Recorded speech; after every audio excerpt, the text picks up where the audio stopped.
Pakistan's elections are usually not considered incredibly free and fair. Particular election, we not only saw mobile services down all day long, we saw disenfranchisement in the form of the Election Commission of Pakistan ensuring that one particular political party does not have its electoral symbol. There's been clear violations of various provisions of the Election Act itself. Then the Election Commission then the election tribunal can declare the entire election void and the candidate de-seated.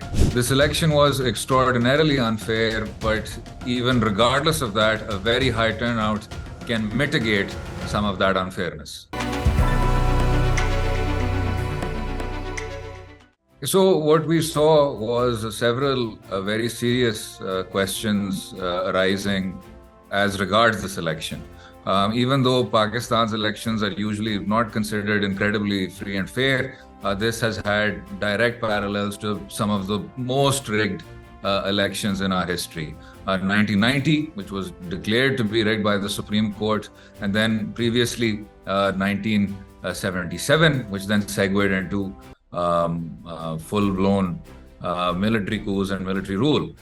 With regards to this particular election, we not only saw mobile services down all day long, we saw disenfranchisement in the form of the Election Commission of Pakistan ensuring that one particular political party does not have its electoral symbol, which was then affirmed by the Supreme Court of Pakistan, despite the last 20 years or 30 years of jurisprudence in one direction, including the famous Benazir Bhutto cases of 1988 and 1989, which are very clear, and they say that the party symbol is part of the party's identity, and there is no legal infraction that would allow such a punitive measure.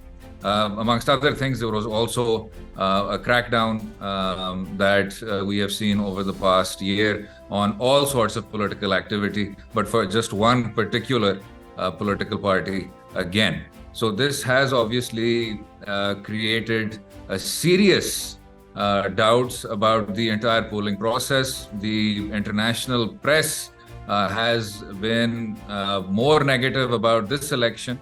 There was sufficient criticism about 2018 as well, which has been completely surpassed by the international reception that 2024 has received. So extraordinary circumstances surround this polling exercise, and it does not look to be seen as free and fair by any stretch of the imagination.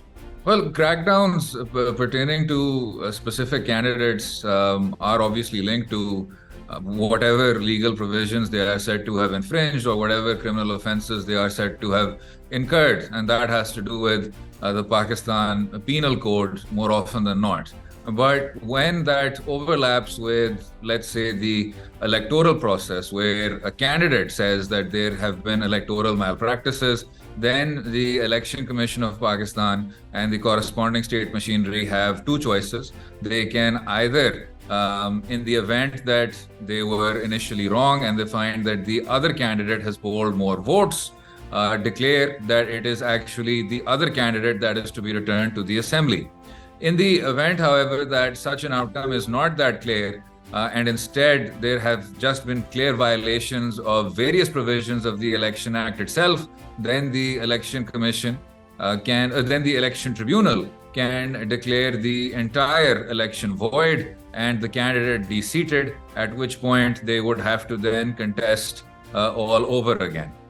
So these are two outcomes as regards the election itself. In terms of an overarching crackdown, that would mean that individual candidates have to go through the legal process, which we are coming to find is incredibly flawed and arbitrary, at least over the past few months, what we have seen.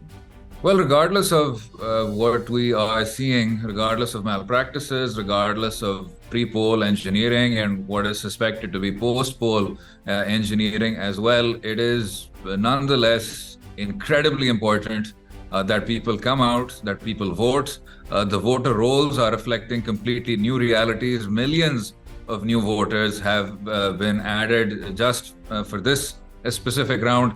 So if young people want to ensure that the electoral outcome reflects the reality that they want and reflects the reality that they aspire to, then regardless of all that is clearly pre-engineered, regardless of all malpractices that are alleged or not alleged, one must still go out, one must still vote, and that is the only future that any parliamentary democracy has in terms of it being safeguarded. So I think that's the only conclusion. It has been an incredibly unfair election, but one can only hope that a very high turnout can maybe mitigate some of that unfairness. This election was extraordinarily unfair, but even regardless of that, a very high turnout can mitigate some of that unfairness.